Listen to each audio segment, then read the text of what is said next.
बिहानीको झुल्के घाममा शीतसरी झरेको तिम्रो त्यो आँसु मोती, टल्किएका तिम्रा ती आँखाहरू हो साँच्चै केही भुलेकी छैन मैले। तिम्रा ती अङ्ग अङ्गको छटपटाइको स्वर, तिम्रा हात खुट्टाले गरेका सङ्केत, जसले हिँडेर मलाई जाग्रत पारिएका छन्। तिम्रो त्यो प्राण भरिएर आएको मिठो स्पर्श, जसले मलाई झसङ्ग पार्यो। हो, केही पुरानो भएको छैन।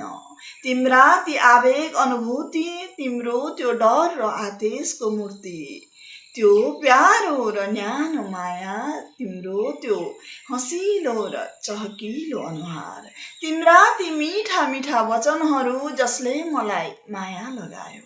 अनि त्यो तिम्रो साह्रै मायाको कोसेली, केही भुलेकी छैन मैले। हर दिन हर पल मुटुमा मात्र रहेको छ, मन लाग्दैमा तर मनमै ल्याएर चबाउँछु। तिम्रो मायामा, तिम्रो प्रति केही गर्ने चाहनामा पर्खिबसेकी छु म, तिम्रै मायालु।